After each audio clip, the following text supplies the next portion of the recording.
Bonjour à tous, je suis le dit Berserker. Vous connaissez la chanson, vous le savez. C'est dit dans la miniature, dans l'intitulé de cette vidéo. Si vous regardez celle-ci, eh bien c'est que vous souhaitez, je pense, avoir mon avis, du coup là, avec un petit peu de spoil, sur ce comics. Voilà, pour pas trop vous en dire pour l'instant.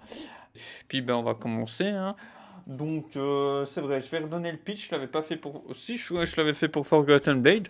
Donc le pitch et puis le contexte. 10 ans après que Gotham s'est interrogé sur l'efficacité réelle du Chevalier Noir, donc c'est déjà un peu imbriqué ici, Derek Powers a pris le contrôle des actifs de la famille Wayne et utilise l'unité antiterroriste de la ville pour protéger les citoyens. Mais à quel prix?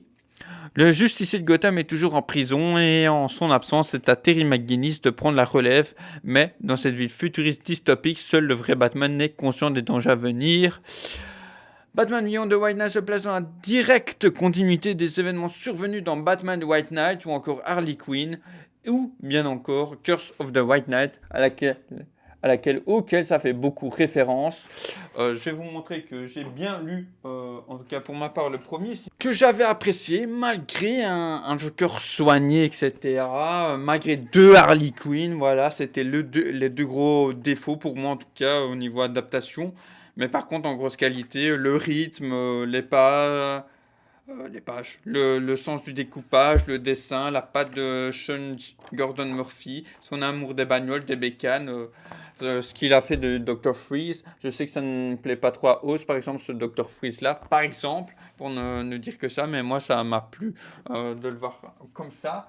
Je n'ai pas lu Curse of the White Knight parce que moi, Israël, ça me parle pas du tout, bien que je suis un petit peu passionné d'histoire, donc que ça touche c'est une référence quelque part, je pense, aux Templiers et tout, mais ouais, pas plus que ça. Peut-être que je rate quelque chose, hein, voilà, je sais que beaucoup l'apprécient, peut-être plus que le premier, hein, de White Knight. Là où du coup de Curse of White Knight c'est avec Azrael, puis Harley Quinn que beaucoup ont aimé, notamment Géraud du comptoir d'ici.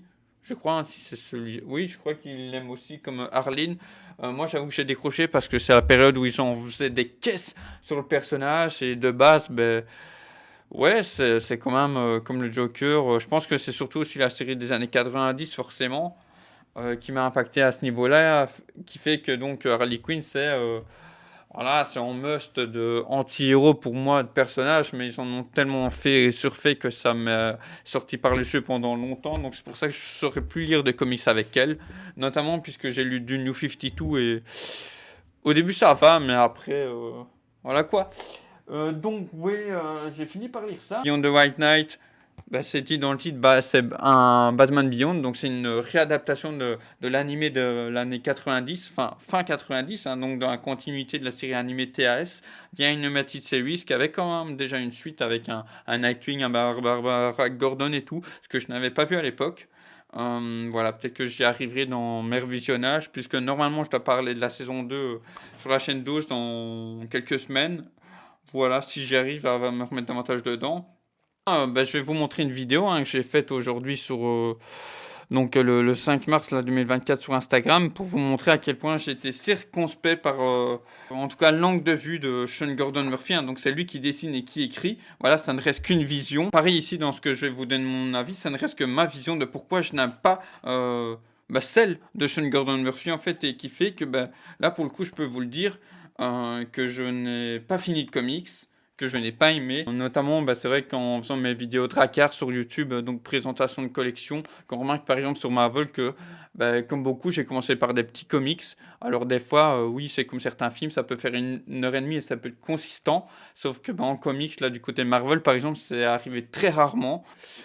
Donc ouais, je refeuillette encore là le comics, hein. Peut-être que j'arriverai à retenter là, les dernières pages, mais à la limite, voilà, je préfère juste voir les planches et pas voir ce que ça raconte. Je vais mettre pause, je suis désolé, ça crache trop.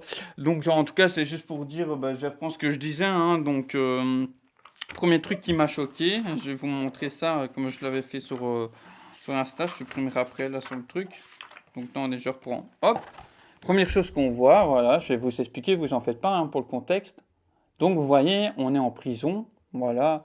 Donc Stonegate, anciennement Blackgate, j'imagine, etc. à Gotham. un homme est un peu suspendu, tenu par quelqu'un. Ok, voilà. Cet homme-là, ça s'appelle, c'est le capitaine Todd. Donc peut-être déjà de nom, ça vous dit quelque chose. Ok, prenez cette information. Ensuite, on avance quelques pages plus loin, voilà. Là, on apprend que dans ces pages-là, donc 100% spoil, hein, ici, si vous ne voulez pas spoiler, quittez cette vidéo, hein, voilà. Hein. Et vous l'avez compris, je ne vous conseille pas ce comic sur du Batman, hein, voilà. Vous êtes avertis. On arrive sur ces pages-là, donc niveau graphisme, moi j'ai rien à dire, etc. Todd, moi, il me parle beaucoup pour ce... Voilà, il y a des choses similaires comme Batman, vivre dans un milieu hostile, tout ça, j'ai connu. Donc voilà, la rudesse, hein, très peu de tendresse dans nos vies. C'est pas pour avoir une question comment je vais dire, que vous soyez peiné pour moi, mais voilà, ça explique du coup ici pourquoi moi, ce genre de personnage me touche davantage qu'un Nightwing dû venir avec le temps, quoi. Voilà. Donc, je passe la première page, mais surtout l'information qui va être intéressante, c'est par rapport à ce que je vous ai montré avant. Donc, il se fait vite bolos, etc. On comprend pas trop. Et du coup, ce qui fait que pour moi, c'est un peu une hérésie, un affront pour moi et ceux qui aiment ce genre de personnage-là eux-mêmes, quand t'essayes de mettre en avant un personnage badass, alors oui, comme je le disais sur Instagram, entre autres, un personnage pour être davantage crédible, davantage humain en plus. Bah, voilà, c'est un humain dans un monde très... bon, peut-être certes plus noir que dans certaines villes qu'on pourrait connaître. Et encore, il y a des villes des États-Unis qui s'en rapprochent beaucoup, notamment Chicago, hein, voilà, entre autres. Et donc, comme je disais, ce genre de personnage, des personnages doivent avoir des invulnérabilités, des petits défauts forcément, qui soient un peu plus palpables. Et là, pour appuyer tout ça, donc, on apprend, il a été bagarreur, garde du corps, c'est le premier Robin, donc ils ont switché avec Nightwing, hein, vous verrez. Chasseur de primes, soldat, tout ce qui pouvait payer les factures, bref, il prenait. Donc, c'est-à-dire, c'est un Batman 2.0, il a des sacrés skills en termes de combat, physique, arts martiaux, etc. Ok. On vous dit ça, mais on vous le montre pas, quoi, les pages précédentes. Il se fait bolos, donc voilà, pourquoi, voilà, nous mettre ces informations-là, si c'est pour qu'il se fasse défoncer, et pourquoi il rentre dans la police, quoi, en fait. Pour peut-être payer ses factures. Mystère, peut-être dans The Curse of White Knight, c'est expliqué. Voilà, ça me gratte déjà, pour vous dire. Ensuite, ce que je soulignais, donc oui, il y avait deux Harley Quinn, je disais, dans The White Knight. Deux Harley Quinn. Donc déjà, ça, il faut savoir accepter. Hein, Après, comme je le disais sur Instagram, une nouvelle fois, les goûts et les couleurs, voilà, il y en a qui sont peut-être qui n'ont peut-être pas grandi avec la série des années 90, les Batman de Burton ou encore les Batman de Nolan. Donc ils n'ont peut-être pas ce rapport fort à la mythologie du Batman du Batverse. Voilà. Donc ils n'auront pas autant d'attentes, si je puis dire. Voilà. Et donc, ici, on se retrouve avec la Harley Quinn qui va rester, qui est là présente, un des deux. Je ne sais plus pourquoi d'ailleurs l'une ne l'est pas ici. Peut-être traitée dans Curse of White Knight, je sais pas. Et on apprend qu'elle a des enfants. Et attendez, forcément, elle n'a pas eu des enfants comme ça par le Saint-Esprit. Donc on vous dit, rappelez-vous, dans White Knight, soi-disant, Joker, donc Jack, a été soigné. Ok, bon, déjà ça, je rappelle aussi, comme sur Instagram, pour moi, hérésie, comme ça se veut très réaliste, quelque part, puisque là, une nouvelle fois, il n'y a pas le côté fantastique dans l'univers Sean Gordon Murphy. Tout ce qui est criminel d'une certaine classe, voilà, psychopathe, même pédophile et tout, on le voit un peu d'une certaine manière dans le film de Stanley Kubrick aussi, d'Orange Mécanique. Hein, voilà, je ne me base pas que sur ce film, mais voilà, c'est pour donner un exemple. Ce sont des genres de personnes qui ne sont pas soignables. Donc déjà dans le premier, le fait que le Joker soit soignable, ça n'a déjà aucun sens. Et donc là, elle a eu des enfants avec le Joker. Mais oui, bien sûr, c'est ça, 3 fois. Oui, c'est là dans le comics. ce qui me fait rire jaune, puisque je le disais dimanche, voilà, il y a le film Joker de Todd Phillips, le 1 qui a été fait. Ça continue forcément, donc on fait un 2, on sort sur la vague, etc. Du coup, on théorisait, parce que tous les dimanches, je suis sur la chaîne du comptoir d'ici, là, j'étais venu pour un 50e faire un petit coucou et tout. Bien que c'était vrai en mode un peu entertainer, mais bref. Et donc, voilà, à un moment, ça parlait du film Joker 2. Voilà. Donc voilà, ça fait quand même, ça existe depuis la nuit des temps. Quand un truc fonctionne, on essaie quand même d'user un peu jusqu'à la moelle, malgré quand même que dans cette ère-ci, ça a tort et à travers. Hein. Je reprends l'exemple de Star Wars, il y a beaucoup de choses dont, par exemple, l'arc Darth Bane qui est immense, la règle des deux, tout ça, c'est de lui dont ça vient. Ils n'ont rien. Enfin voilà, pour prendre un exemple, comme quoi il y a masse à faire de matière et que ça, on est dans une ère que oui, c'est jusqu'à la moelle, mais pour ne rien dire. Et donc, en venant à ça, Joker 2, Harley Quinn, tout ça, je me dis, comme je disais sur Instagram, peut-être ça peut être intéressant, comme disait OTH ou d'autres confrères dans le live du dimanche, ou la fois passée, qu'en fait, là on a eu l'habitude dans les codes classiques que ce soit Joker qui manipule Harley Quinn, parce que c'est un fait aussi dans la société, les hommes, tout ça, qui ont ce côté très négatif. D'ailleurs, je l'ai vu durant la saison 5 de Fargo, basé sur des faits réels aussi, très fortement, brillamment incarné par John Hamm. John Hamm, Don Draper dans Mad Men, voilà, pour l'essentiel parmi vous, peut-être qui ont vu la série, excellent acteur et tout, qui incarnait ce genre de personnage aussi, manipulateur, dominant, physiquement, qui bat sa femme, vraiment dans cet extrémisme-là du patriarcat. Et donc on se disait avec le truc de Harley Quinn dans le Joker 2, Lady Gaga, peut-être qu'ils vont inverser. Qui pourrait ne pas être déconnant, puisque c'est vrai que oui, les hommes ont certains, voilà, pas tous forcément, ont ce côté néfaste aussi sur les femmes, voilà, entre autres, mais qu'il y a aussi l'inverse. Donc c'est ça que je dis, notamment comme je disais sur Instagram plus tôt dans la journée, que je pourrais être ouvert à ça, qui nous le ferait un peu à l'envers. Joker, c'est un peu la victime de la société, et du coup, là, d'une relation avec la femme, du coup, serait la femme qui amènerait la relation toxique, tout ça, bref. Mais du coup, tout ça pour dire que, donc on en venant toujours à ça, je disais pour rigoler, mais quoi, dans le 3, Joker 3, si on a un, ils vont nous faire des enfants, tout ça, ouh là là.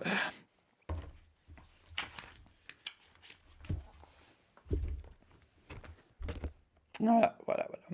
Pour moi, ça n'a aucun sens. Bref, j'ai fait une grosse aparté, mais toujours de toute façon, c'était lié à l'univers, pour me dire que oui, dans la réalité, au niveau de couple toxique, ça existe, des gens qui naissent de ça.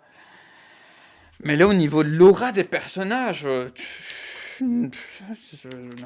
surtout que avec un daron qui est le Joker, les enfants ils sont tous sages quoi. Normalement il y a quelque chose dans la génétique quoi, tu vois, qui doit repasser.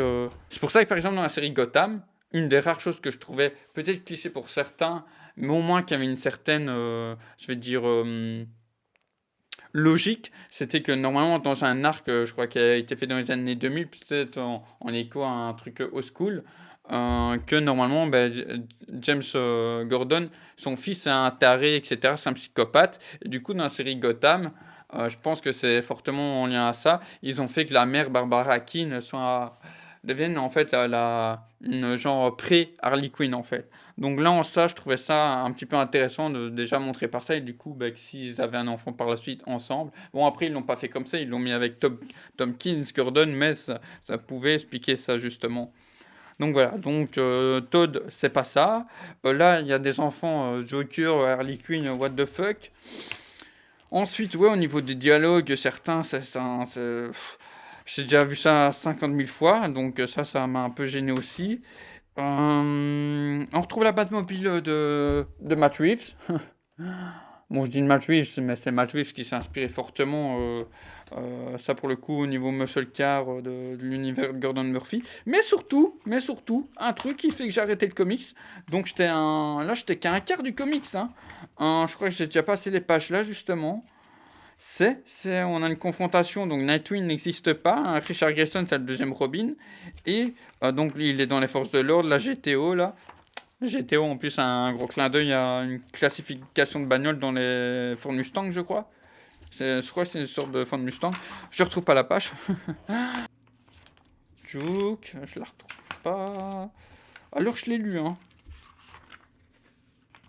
Donc là, je suis avec Juke. Bon, ça, je vais vous montrer parce que j'ai trouvé ça ridicule. Enfin, je dis vous, mais pour l'instant, t'es avec moi. Donc là, on a Duke Thomas, pour ceux qui ne savent pas, donc de base, c'est un gamin qu'on voit dans d'autres récits aussi, en combinaison jaune, noire et tout, enfin voilà, qui a été dans l'ordre de Batman il y a quelques années, donc là, qui est quand même un mec à la Batista, qui a une présence et tout, massif. Là, on lui fait faire des figures comme Nightwing. Pour moi, ça n'a aucun sens. Alors peut-être que ça existe, hein, je suis pas omniscient dans la réalité, mais ouais, c'est comme si, enfin, je dis Batista, n'importe quel mec qui est vraiment taillé comme ça en V, qui a une grosse masse, il fait des acrobaties comme ça, du parcours tranquille, vraiment comme si c'était une plume et tout, avec un petit bâton, il a un petit costume déguisement Nightwing, il a le petit masque, ridicule, ridicule. Je comprends pas. Le méchant qui est dans l'armement, on est dans le millième cliché du gars qui a fait des Terminator, quoi. C'est Justin Hammer.